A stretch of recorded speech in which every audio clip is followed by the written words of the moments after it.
ভুয়ো ভিডিও, সাজানো ভিডিও এমনটা বলেছিল দিল্লি পুলিশ। দিল্লি পুলিশের এই দাবি সম্পূর্ণ খারিজ করে দিল মালদার চাঁচলের পরিবার। আজকে সাংবাদিক বৈঠক করে বলা হচ্ছে, সাংবাদিক বৈঠক তৃণমূল কংগ্রেসের তরফে করা হয়েছিল। সেই সাংবাদিক বৈঠক থেকে এই পরিবার অভিযোগ করছে যে জায়গাটায় দিল্লি পুলিশ নিয়ে যায় সেই জায়গা সিসিটিভি ফুটেজে তারা দেখাচ্ছে না। আমায় ধরে নিয়ে যাওয়ার ছবিও সিসিটিভি ফুটেজে নেই। আমাদের কাছ থেকে টাকা নেওয়ার ছবি সেটাও নেই সিসিটিভি ফুটেজে। অর্থাৎ স্পষ্ট এই পরিবারের বক্তব্য, সিসিটিভি ফুটেজে নির্বাচিত অংশ দেখানো হচ্ছে দিল্লি পুলিশের তরফে। আমাকে মারধর করা হয়েছে সেটাও সিসিটিভি ফুটেজে নেই। দিল্লি পুলিশের বিরুদ্ধে অত্যাচারের অভিযোগ তুলে এই দাবি করছে মালদার চাঁচলের পরিবার। জায়গাটাতে আমাকে ধরে নিয়ে গেছিল, সেই জায়গাটা ওরা সিসিটিভিতে দেখাচ্ছে না। যেখানে ওরা টাকাটা যেখানে নিয়েছে ওটাও জিনিসটা দেখাচ্ছে না। যখন আমি বাড়ি ফেরত আসছি ওই ভিডিওটা দেখাচ্ছে, আর যখন নিয়ে যাচ্ছে ওই ভিডিওটা দেখাচ্ছে না।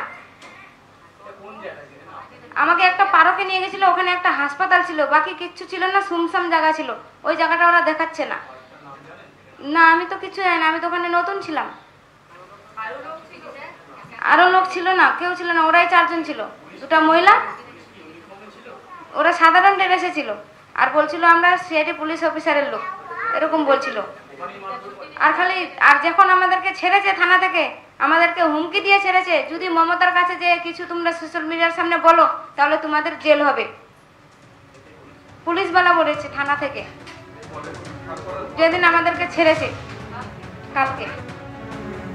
একেবারে যখন এই অভিযোগ করছেন, এই মহিলার একপাশে কুণাল ঘোষ বসে রয়েছেন, একপাশে ফিরহাদ হাকিম বসে রয়েছেন। এবার ফিরহাদ হাকিম কি বলছেন এই অভিযোগ সম্পর্কে, দিল্লি পুলিশের ভূমিকা নিয়ে দেখুন। ডবল ইঞ্জিন সরকার যেখানে যেখানে আছে সেখানে বাংলা বললেই বাংলাদেশি, বাংলা বললেই হাট যাও, বাংলা বললেই তাকে বাংলাদেশি হয়। ইভেন এমন কথা ওনাদের কাছ থেকে সকালে আমি শুনলাম যেখানে মমতা ব্যানার্জিকেও বাংলাদেশি বলা হয়েছে। ভারতবর্ষ ভাঙার চেষ্টা দয়া করে মোদি এবং অমিত শাহ করবেন না। এই আপনাদের ভাবধারা এবং আরেকটা ইসলামিক কঠোরপন্থী ভাবধারায় আমাদের দেশ একবার ভাগ হয়েছে। আপনাদের এই ষড়যন্ত্রের বিরুদ্ধে আমরা লড়ব। ভারতবর্ষ এক থাকবে। ভারতবর্ষের সব মানুষ যে ভাষায় যে কথা বলে সে নিজের অধিকারে মাথা তুলে ভারতবর্ষে বাঁচবে। আগেই মালদার চাঁচলের এই পরিবারকে মারধরের যে অভিযোগ সামনে এসেছিল, মুখ্যমন্ত্রী মমতা বন্দ্যোপাধ্যায় অভিযোগ করেছিলেন, তা অস্বীকার করেছিল দিল্লি পুলিশ। স্পষ্ট এটা বক্তব্য ছিল এই ভিডিও ভুয়ো, এই ভিডিও সাজানো।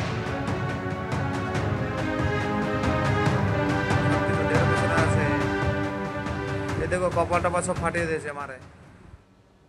पूरा वीडियो है, ये बेसलेस है, फैब्रिकेटेड है, इसमें कोई भी सच्चाई नहीं है।